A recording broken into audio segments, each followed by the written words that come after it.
제4장. 그러므로 나의 사랑하고 사모하는 형제들, 나의 기쁨이요 면류관인 사랑하는 자들아, 이와 같이 주 안에 서라. 내가 유오디아를 권하고 순두개를 권하노니 주 안에서 같은 마음을 품으라. 또 참으로 나와 멍에를 같이 한 네게 구하노니 복음에 나와 함께 힘쓰던 저 여인들을 돕고 또한 글레멘드와 그 외 나의 동역자들을 도우라. 그 이름들이 생명책에 있느니라. 주 안에서 항상 기뻐하라. 내가 다시 말하노니 기뻐하라. 너희 관용을 모든 사람에게 알게 하라. 주께서 가까우시니라. 아무것도 염려하지 말고 다만 모든 일에 기도와 간구로 너희 구할 것을 감사함으로 하나님께 아뢰라. 그리하면 모든 지각에 뛰어난 하나님의 평강이 그리스도 예수 안에서 너희 마음과 생각을 지키시리라. 끝으로 형제들아, 무엇에든지 참되며 무엇에든지 경건하며 무엇에든지 옳으며 무엇에든지 정결하며 무엇에든지 사랑받을 만하며 무엇에든지 칭찬받을 만하며 무슨 덕이 있든지 무슨 기림이 있든지 이것들을 생각하라. 너희는 내게 배우고 받고 듣고 본 바를 행하라. 그리하면 평강의 하나님이 너희와 함께 계시리라. 샬롬, 여러분 반갑습니다. 오늘도 큐트로 여는 기막힌 하루입니다. 이 시간 우리에게 허락하신 본문은 빌립보서 4장 1절부터 9절까지의 말씀과 하나님의 평강이 지키시리라의 제목을 주셨습니다. 연말이 되면 여기저기에서 모임을 자주 갖는 것을 봅니다. 특별히 어린 시절을 함께 보낸 동창 모임이 생기는 것 같습니다. 고향이라는 향수가 있고 어린 시절을 함께 보냈던 추억이 참 기묘하죠. 나이가 먹었는데도 그때의 추억으로 담소를 나누면서 그때의 기억들을 되살리며 고향의 향취가 주는 매력이 매우 큽니다. 그러다 보니 동창회가 고향의 추억으로만 끝나지 않고 오히려 치우친 현상들이 생겨 부부싸움의 원인이 되기도 하는 등 많은 문제를 불러오기에 거룩을 위해서라면 동창회의 만남도 분별할 필요가 있다는 것을 깨닫고 가는 것 같습니다. 우리 육신의 고향이 있듯이 우리 영혼의 고향도 있다고 지난 3장에서 말씀해 주었습니다. 우리 성도의 본향은 어디라고 했을까요? 네, 맞습니다. 바로 이 땅이 아니라 천국이 우리의 본향이라고 했고, 그러기에 저와 여러분은 하늘의 시민권을 가졌다고 했습니다. 하늘의 시민권을 가진 우리의 마지막 시간에는 예수님이 우리 각 사람을 영광스러운 형체로 변하게 하실 것을 믿습니다. 이 소망이 있기 때문에 우리는 오늘 또 주어진 시간을 살아내고 지키며 또 예수님을 기다리는 것입니다. 그러므로 바울은 사장에 와서 강조한 것은 주 안에 서야 할 것을 강조합니다. 자, 그러면 어떻게 주 안에서 서야 할까요? 첫 번째로 주 안에서 같은 마음을 품는 것이야말로 주 안에서 서는 것이라고 합니다. 1절과 2절입니다. 그러므로 나의 사랑하고 사모하는 형제들, 나의 기쁨이여 면류관인 사랑하는 자들아, 이와 같이 주 안에 서라. 내가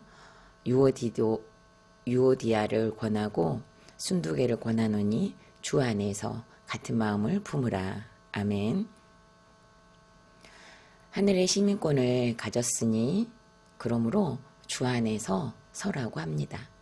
왜냐하면 우리 육신의 현주소는 이 땅에서 나그네가 되어 삶의 터전을 삼고 살고 있고, 그러다 보니 생각지도 못했던 사건과 문제가 오면 시시때때로 흔들립니다.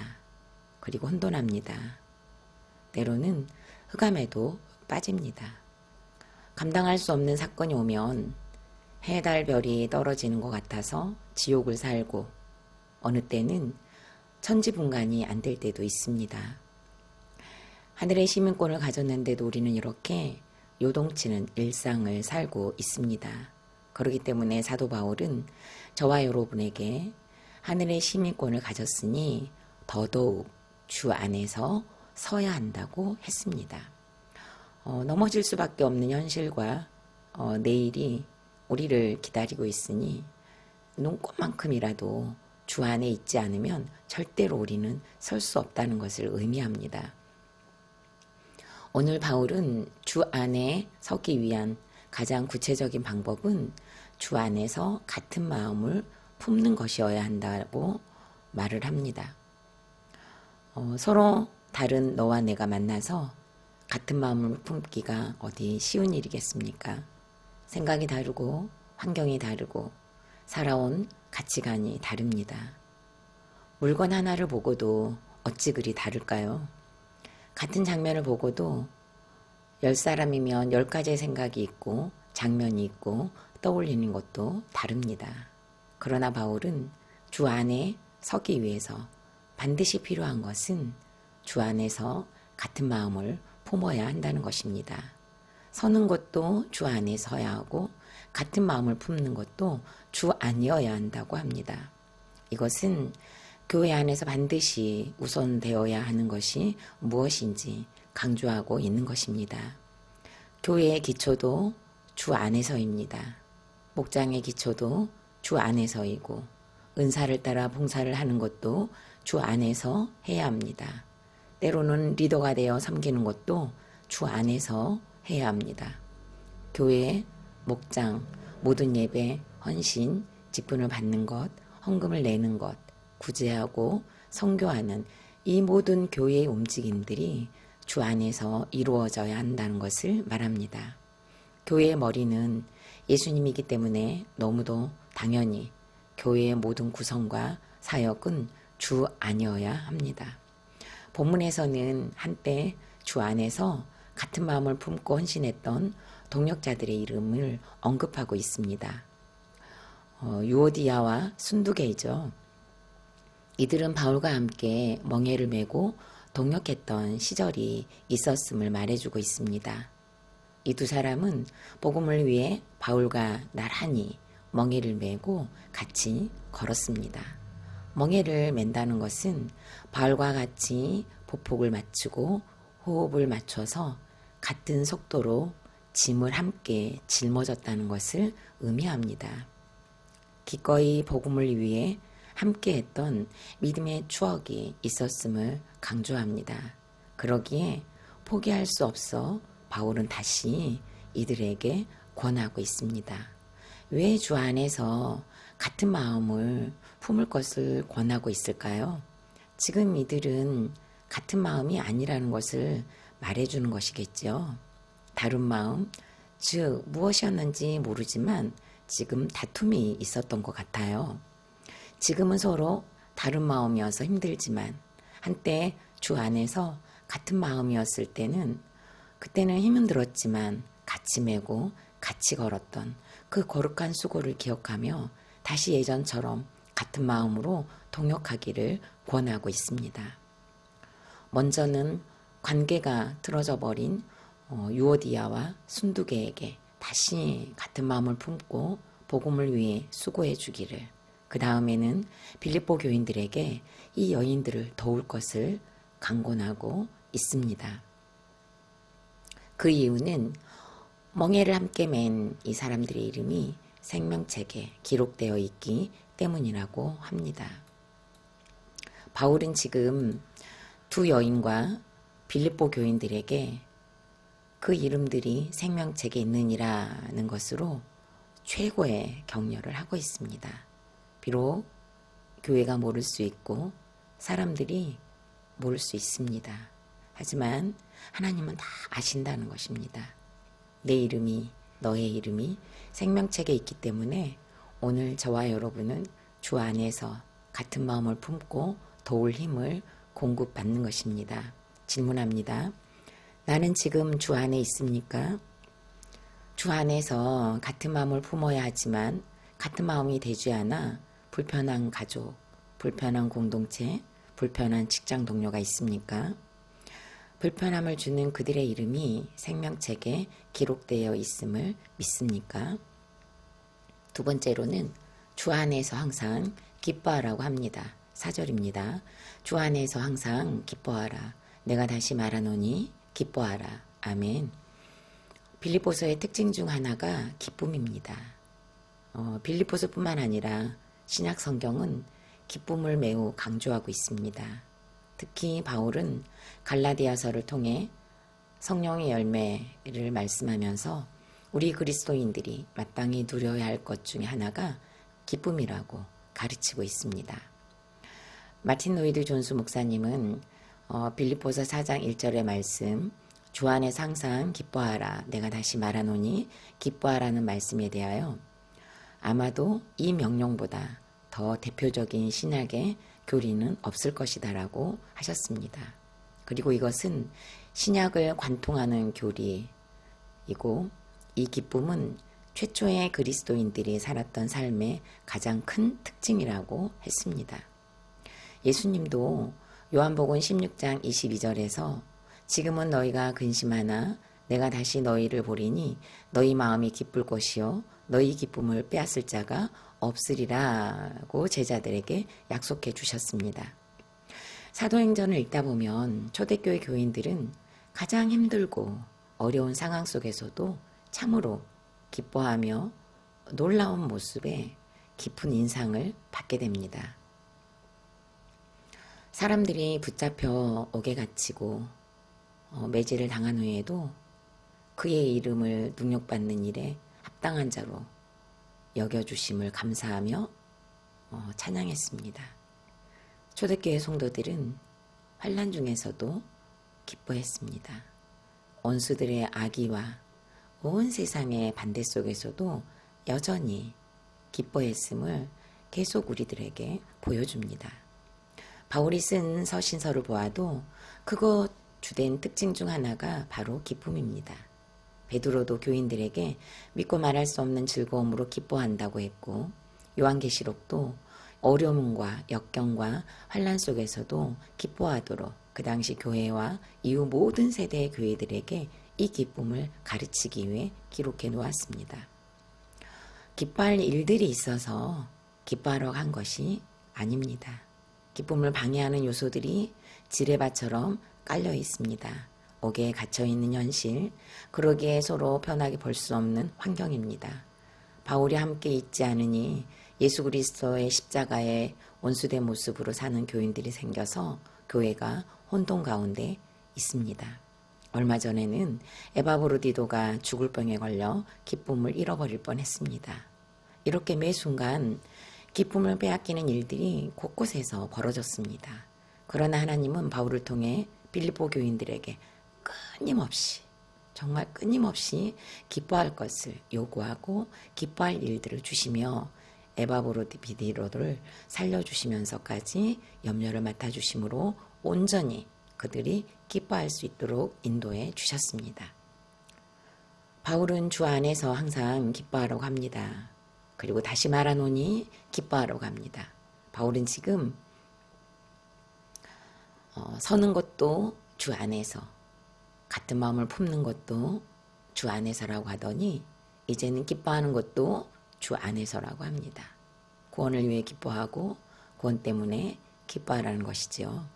이렇게 기뻐하는 성도들을 통해 관용을 관용을 모든 사람에게 알게 하라고 합니다. 죄와 허물투성이었던 우리도 예수 그리스도로부터 관용을 받았기 때문입니다. 성도들이 기뻐하는 모습으로 상대방을 받아들이는 것은 예수님을 모르는 사람들에게 가장 쉽게 예수님을 보여주는 것이 된다고 합니다. 그리고 기쁨은 곧 염려하지 않게 되고 모든 것을 기도와 간구할 힘을 얻게 하고 구할 것들을 감사함으로 하나님께 아랠 힘도 얻는다는 것입니다. 기쁨의 가지들이 얼마나 많은 풍성한 열매를 얻게 하는지 알았기 때문에 바울이 직접 체험하고 있었기 때문에 빌립보 성도들이 기쁨으로 기뻐할 수 없는 사건과 환경을 뛰어넘을 것을 권하고 있습니다.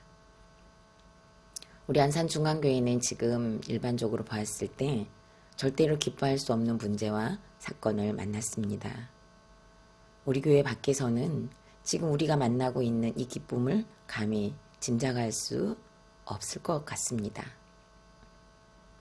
담임 목사님께서는 뇌종양의 사건을 겪으시면서 우리가 상상할 수 없는 기쁨을 설교를 통해 풀어내주고 계십니다. 정말 너무너무 감사하게도 우리 공동체는 지금 목사님께서 누리고 계시는 기쁨을 부스러기가 아니라 정말 덩어리채로 받아서 얻고 간다는 생각을 합니다. 하나님께서는 목사님의 뇌종양의 사건을 주시면서 우리 안산중앙교회를 향해 주 안에서 항상 기뻐하라. 내가 다시 말하노니 기뻐하라고 말씀하시는 것 같습니다. 아멘이 되시나요? 주 안에서 아무것도 염려하지 않게 되는 기쁨. 주 안에서 모든 일에 기도와 간구를 하게 되는 기쁨. 주 안에서 구할 것을 감사함으로 하나님께 아뢰게 되는 기쁨은 하나님의 평강으로 임할 것입니다. 그리고 저와 여러분, 우리 공동체의 마음과 생각을 지키실 것을 우리는 믿습니다. 질문합니다. 내가 염려하고 있는 것이 있습니까? 이 염려가 기쁨을 막는 장애물이라는 것이 인정되시나요? 오늘 말씀을 묵상하시면서 기쁨을 되찾게 해달라고 기도하시고 담임 목사님께서 누리고 계시는 그 기쁨을 함께 누리게 해달라고 기도하시기 바랍니다. 세 번째로는 평강의 하나님이 함께 한다고 합니다. 9절입니다. 너희는 내게 배우고 받고 듣고 본바를 행하라.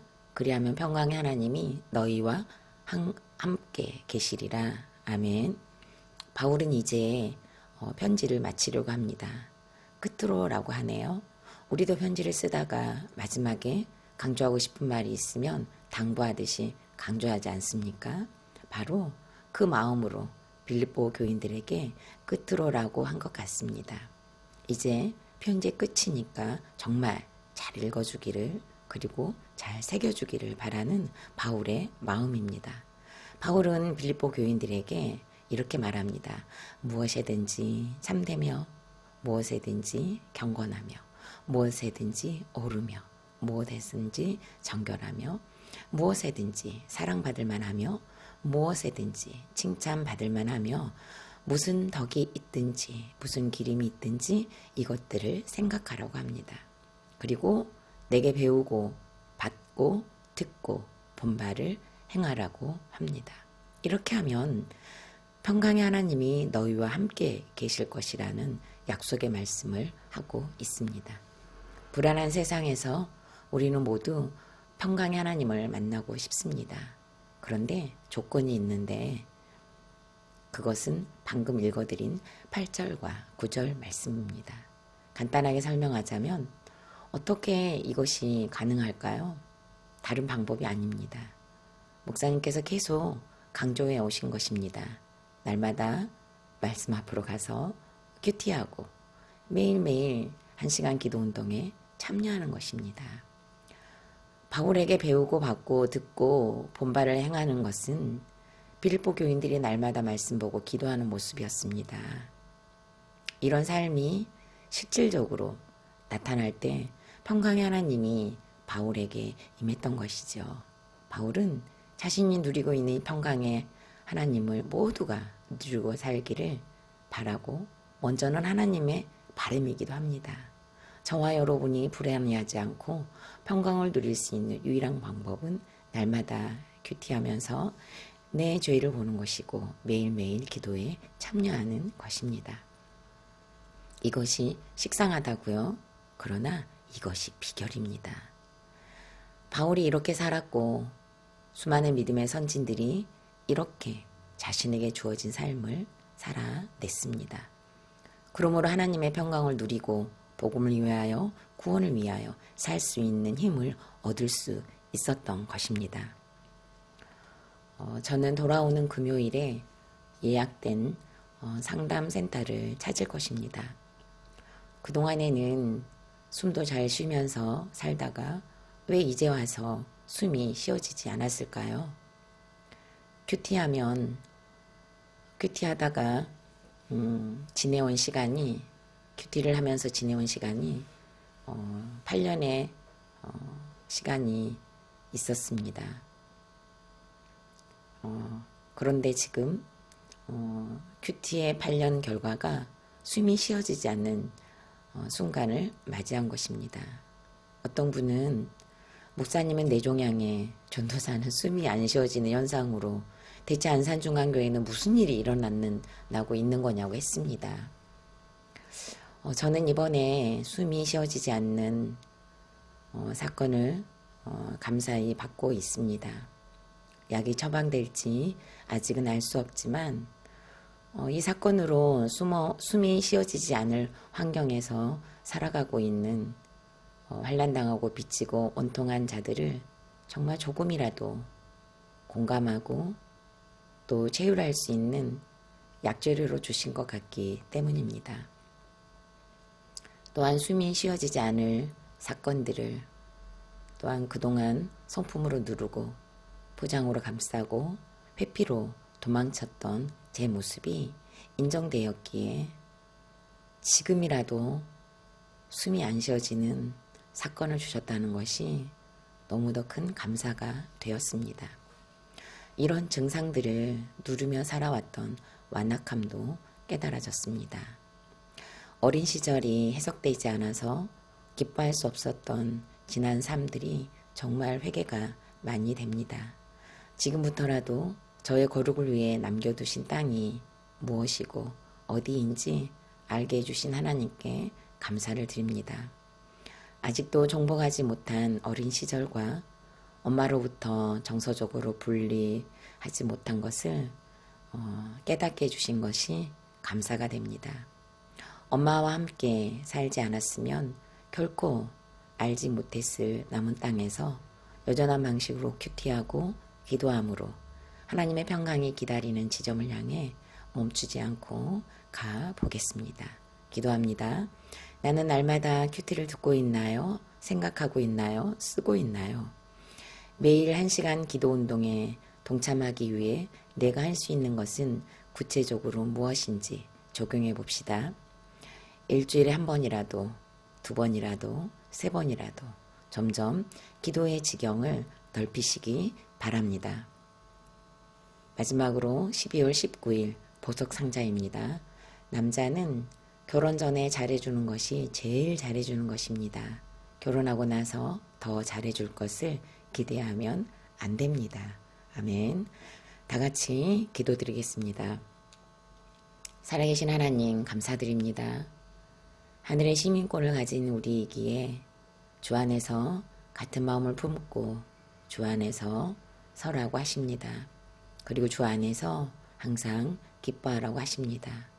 다시 한번 우리가 기뻐하지 않을까 하여 기뻐할 것을 강조해 주셨습니다. 성경의 모든 선진들은 박해와 환난 가운데서도 기뻐했고 이 기쁨을 세상에 빼앗기지 않았습니다. 이로써 예수님을 전파하는 통로가 되었습니다. 오늘 우리로 어떠한 환경 가운데 있든지 기뻐할 수 있는 은혜를 주옵소서. 주 안에서 기뻐하게 하시고 구원을 위해 거룩을 위해 기뻐하게 하여 주옵소서. 하나님의 평강이 함께 하시기를 원합니다. 그러기 위하여 날마다 큐티하고 매일 1시간 기도 운동에 동참함으로 성도로서 누릴 수 있는 평강을 놓치지 않도록 인도하여 주옵소서. 기쁨의 주인 되신 예수 그리스도 이름으로 기도드립니다. 아멘.